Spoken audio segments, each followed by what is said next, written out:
প্যারোলে মুক্তির অনুমতি না পাওয়ায় কারাগারে 5 মিনিটের জন্য মৃত স্ত্রী এবং সন্তানের মুখ দেখলেন বাগেরহাট সদর উপজেলা ছাত্রলীগ সভাপতি জুয়েল হাসান সাদ্দাম। শনিবার সন্ধ্যায় যশোর কেন্দ্রীয় কারাগারের ফটকে নেওয়া হয় স্ত্রী এবং সন্তানের লাশ বাহির।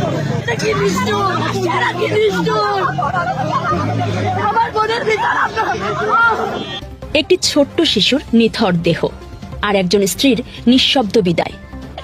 আমার আপনারা কেমন তা সে তো খুনি না তারপরে এইভাবে জেলে কেন আটকে রাখছে তারে?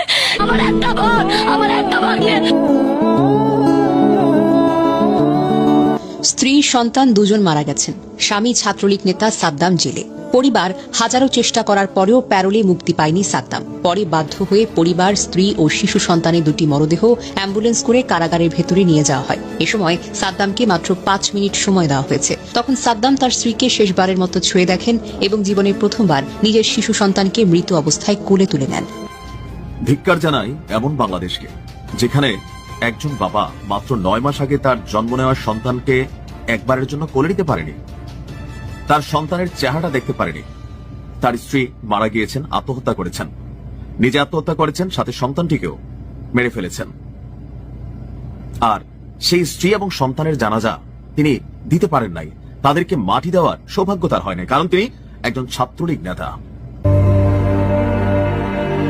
ছাত্র অভ্যুত্থানের পর থেকে নিজের দল আওয়ামী লীগকে বিপদে ফেলে স্বার্থপরের মতোই ভারতে পালিয়ে বেঁচেছেন সাবেক প্রধানমন্ত্রী শেখ হাসিনা। তার পালানোর পর কার্যত ধ্বংস হয়ে গেছে তার ক্ষমতাসীন দলগুলো। আওয়ামী লীগ আর ছাত্রলীগ নিষিদ্ধ হওয়ার পর বিভিন্ন হেভিওয়েট নেতা নেত্রীরাও পালিয়েছেন যে যার মতো করে। এমনকি ধরা পড়ে কারাগারে বন্দীও হয়েছেন অনেকে। আর তাদের অপরাধের মাসুল গুনতে হচ্ছে নিরপরাধ বাবা মা, ভাই বোন আর স্ত্রী সন্তানদের। তেমনি এবার এমন এক হৃদয় বিদারক ঘটনা ঘটেছে যা রীতিমতো নাড়া দিয়ে গেছে গোটা এলাকাবাসীকে।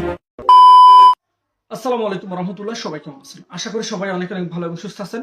সবাইকে স্বাগতম জানাচ্ছি আমাদের আরেক নতুন ভিডিওতে। প্রতিদিনের মতো আমি আপনাদের সিরিয়াত ফারুকি আবারও চলে আসলাম নতুন একটা ভিডিও। দর্শক, আজকের ভিডিও টাইটেল এবং থাম্বনেল দেখে ইতিমধ্যে বুঝতে পেরেছেন আজকের ভিডিওটা কতটা গুরুত্বপূর্ণ হতে চলেছে।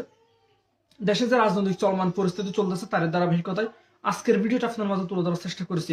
আমরা সবসময় চেষ্টা করি দেশে যে রাজনৈতিক পরিস্থিতি চলে তার ধারাবাহিকতায় আপনাদের মাঝে বেশ কয়েকটি গুরুত্বপূর্ণ ভিডিও ফুটেজ তুলে ধরা, যে ভিডিও ফুটেজগুলোর মাধ্যমে দেশের যে রাজনৈতিক পরিস্থিতি চলতেছে সে সম্পর্কে আপনারা ধারণা পাবেন। ইতিমধ্যে ভিডিওটা শুধু বেশ কিছু অংশ দেখে বুঝতে পেরেছেন আজকের ভিডিওটা কতটা গুরুত্বপূর্ণ হতে চলেছে। আমরা আর বেশি কথা না বলে মূল আলোচনা চলে যাচ্ছি। তার আগে আপনাকে আমি বিনীতভাবে অনুরোধ করবো, যারা আমাদের চ্যানেলটিতে এখন নতুন চ্যানেল সাবস্ক্রাইব করে সাথে যারা ইতিমধ্যে সাবস্ক্রাইব করেছেন তাদেরকে